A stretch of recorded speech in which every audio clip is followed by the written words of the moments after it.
It's time again to recap the weekly news from the solar PV industry compiled by the American Solar Energy Society. I'm Jay Warmke with solarpvtraining.com, and this is the news for the week of April 21st.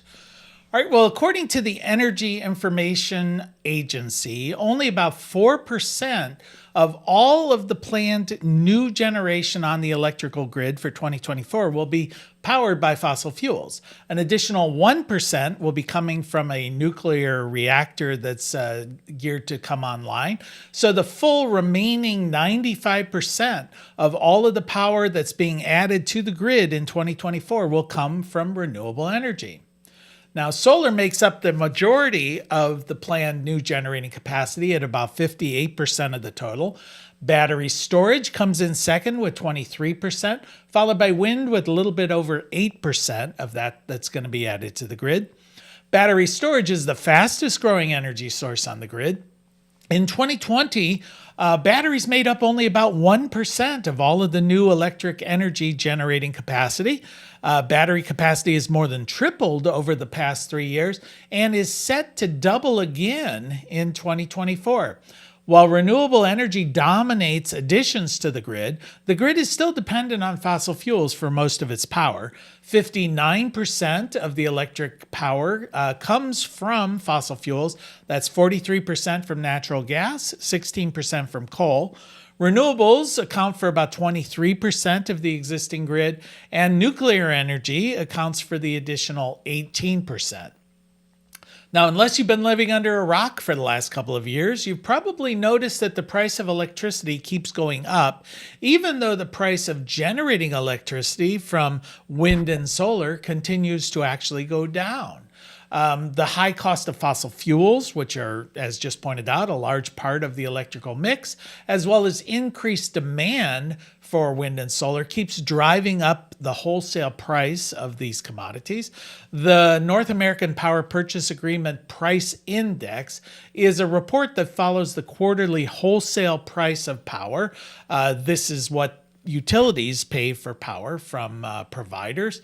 Since the second quarter of 2020, wholesale prices for wind and solar electricity have more than doubled. But in the last quarter, the price of solar energy at the wholesale level has actually gone down a little bit. Price of wind continues to go up, but pretty modestly. So this has led analysts to project or hope perhaps that the wholesale price of energy from renewable energy seems to be stabilizing and perhaps maybe going down in the future. In 2018, then President Trump imposed 30% tariffs on most of the solar panels that were imported into this country from other nations. In 2019, bifacial panels, now those are the panels that produce electricity from both the top of the solar panel and the bottom of the panel, well, they were exempted from these tariffs, largely because there were no domestic manufacturers of this type of solar panel. So it was argued that they could not be hurt by the imports since no one was producing them domestically.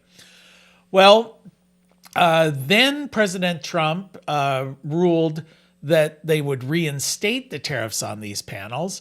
Then the courts overturned this, saying he did not have the authority to do so. There wasn't that much concern about it because bifacial panels only represented about 1% of the market. Trump then reinstated the tariffs and the courts turned them down, overruled it again. And then they were exempted by President Biden after he took office. Now, since that reinstatement where bifacial panels are exempt from tariffs, they've increased dramatically as far as imports. In fact, today bifacial panels account for about 90% of all of the solar panels imported from other nations, largely because they are in fact exempt from tariffs. So now the Biden administration is looking at perhaps reinstating tariffs on bifacial panels.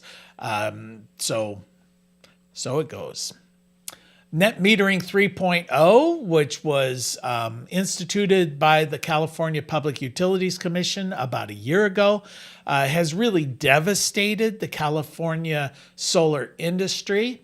A lawsuit has been filed by the Center for Biological Diversity challenging net metering 3.0, and the Supreme Court has now ruled that they will indeed hear this case. Now, net metering 3.0, or NEM 3.0 as it's referred to, cut net metering compensation to those sending power back to the grid by about 75%. As a result, there's been a dramatic reduction in installations of solar within that state, and about 22% of the solar workforce have lost their jobs. Now, the lawsuit argues that state law requires that the California Public Utility Commission must enact policies that promote rooftop solar, especially in disadvantaged communities. Now, their suit argues that clearly NEM 3.0 has not had this effect and is therefore unconstitutional. And speaking of California, the state has become the first in the nation to become 100% renewable, at least over the last month and at least for part of the day. Now, according to data from Stanford University, the state's supply of energy from wind, solar, and hydro has exceeded California's demand for electricity on 30 of the past 38 days.